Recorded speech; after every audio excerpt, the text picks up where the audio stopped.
Good afternoon students. Today we are going to discuss about when the battery remain connected to the capacitor. So already in our previous class battery is disconnected from the capacitor. நம்ம பார்த்தோம் இல்லையா? So இப்போ நம்ம என்ன பண்றோம், battery connectionலயே இருக்கு. Okay. So considered a capacitor with a battery. Battery is nothing but potential difference.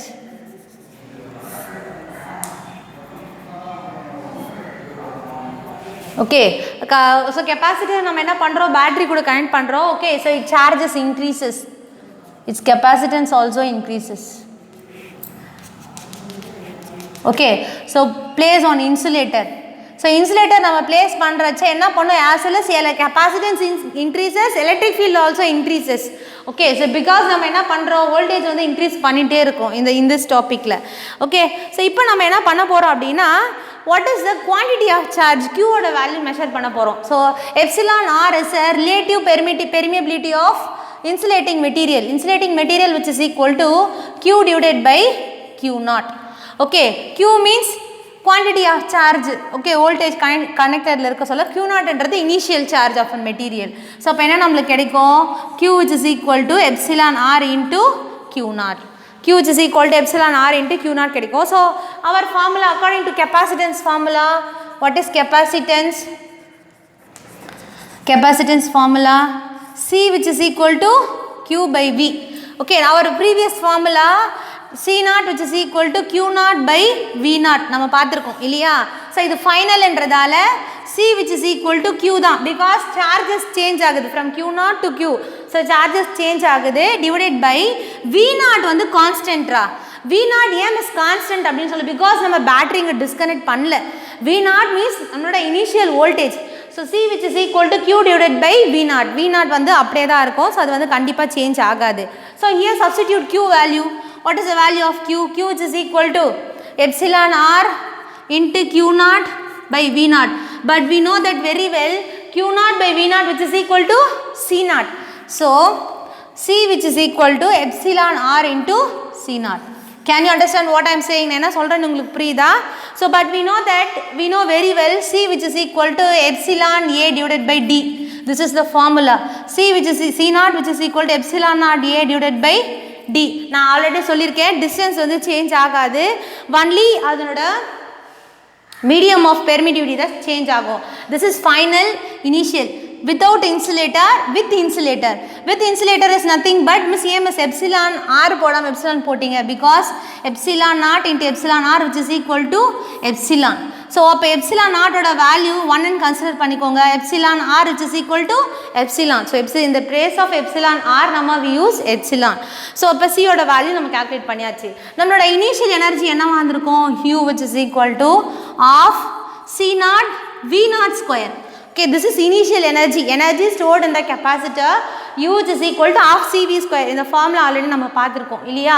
So U naught which is equal to half into C naught. What is the value of V naught? From this equation, V naught இந்த side கொண்டு வந்துருங்க. V naught C naught. Q naught by C naught. So Q naught by C naught whole square. So அப்ப என்ன கிடைக்கும் நமக்கு, U naught which is equal to half into C naught into Q naught square by C naught square. So இந்த ஸ்கொயருக்கு இந்த C naught என்ன ஆயிடும், cancel ஆயிடும். So from equation, the equation becomes U naught which is equal to half into Q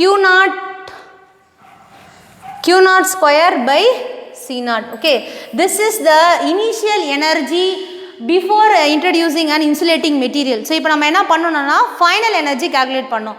So final energy means we use U, final energy which is equal to half C V naught square, because capacitance, final capacitance. So what is the formula? Half into C naught V naught square. So capacitance constant, sorry, capacitance change ஆகுது, அப்போ C use பண்ணுறோம், V naught constant அப்படியே நம்ம V naught வச்சுக்கிறோம். அப்போ நம்மளுக்கு என்ன கிடைக்கும், U which is equal to half into what is the value of C naught into epsilon R into V naught square. So half C naught into V naught square, இதை நம்ம என்னடா எழுதலாம், epsilon R into U naught எழுதலாம்னா epsilon R into U naught, because of C0 into V0 square நம்ம U0 எழுதலாம். So for epsilon r greater than 1 means U0 greater than U.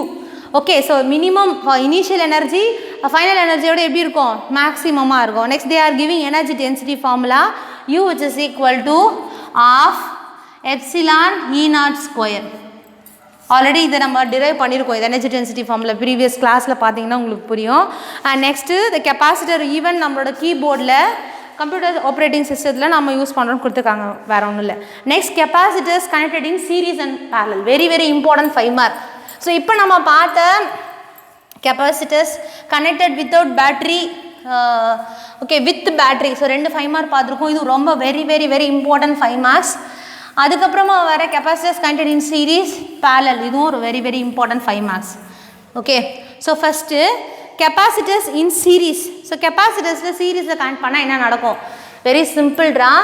Capacitors இந்த symbol நம்ம use பண்ணுறோம். So நான் consider 3 capacitors connected in series with the voltage negative positive. So it tends to move இல்லையா? It accumulates two sides of the plates, positive negative, positive negative. Okay, so இது மாதிரி நம்ம கொடுக்க சொல்ல வேண்டிய capacitors connected in series means is charges Q, the quantity of charge is same. Okay, so அப்போ எது miss vary ஆகும் அப்படின்னா its potential varies. V2 V3, so potential கண்டிப்பாக வேரி ஆகும். ஸோ எப்போவுமே நல்லா ஞாபகம் வச்சுக்கோங்க, எந்த ஒரு ஈக்குவேஷனில் வந்தோம் எது வேரி ஆகுதோ அந்த வேரியபிள் ஒன்னை தான் நம்ம வந்து டிட்டர்மைன் பண்ணணும், நம்ம கண்டுபிடிக்கணும். Okay, so what is the formula for capacitance? C which is equal to Q by V. Listen, in this particular topic எது வேரி ஆகுது? V வேரி ஆகுது. So V which is equal to V1 plus V2 plus V3. So அப்போ V தான் நம்மளுக்கு தேவை. V இப்படி கொண்டு போயிடுங்க, C கீழே கொண்டு வாங்க. V which is equal to Q by C. எனக்கு V1 தேவைன்னா Q by C1. மிஸ் ஏன் மிஸ் Q1 போடலாம், Q2 போடலாம், ஏன் மிஸ் இங்கே போடல? Because charges same. ஆல்ரெடி நான் சொல்லிட்டேன், when the capacitors connected in series means charges same. So charges சேம்ன்றதால நான் அதை மாற்றக்கூடாது, வேரியபிளாக மாற்றக்கூடாது. ஓகே, ஸோ அப்போ V2 which is equal to Q by C2, V3 which is equal to Q by C3. Okay, அப்போ இது நம்மளுக்கு என்ன கிடைக்கும்? Capacitor connected in series Vs which is equal to, இது Vsன்னு மாற்றிக்கோங்க, Vs which is equal to Q by Cs, general formula. So substitute பண்ணுங்க பார்க்கலாம். Vs ஓட வேல்யூ என்ன?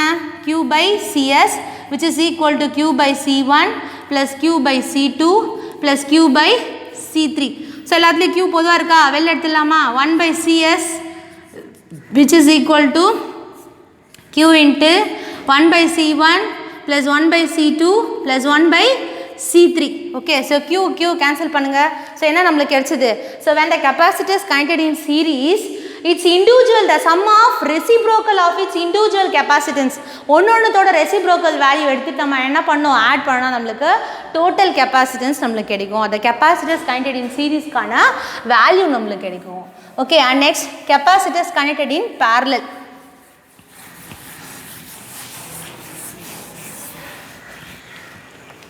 Capacitors connected in parallel. For example, நான் 2 capacitors consider பண்ணிக்கிறேன்.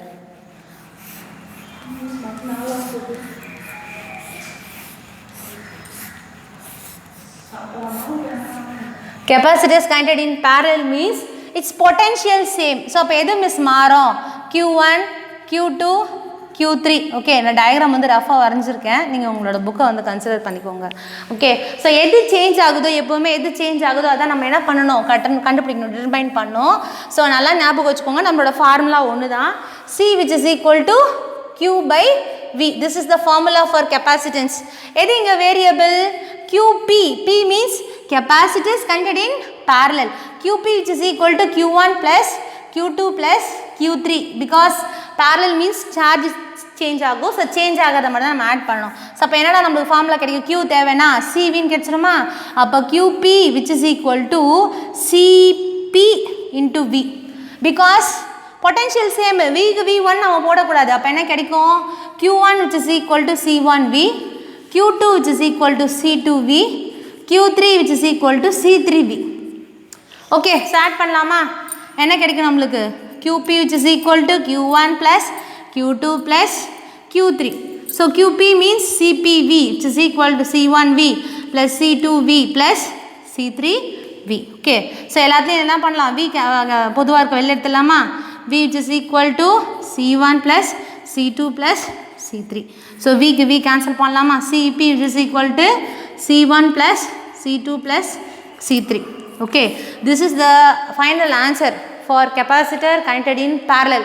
When the capacitor connected in parallel means, so the sum of individual capacitance of the capacitors. So எல்லாத்தையும் நமக்கு add பண்ணா கிடைக்கக்கூடியது தான் capacitors connected in parallel. Okay. That's all students. Thank you.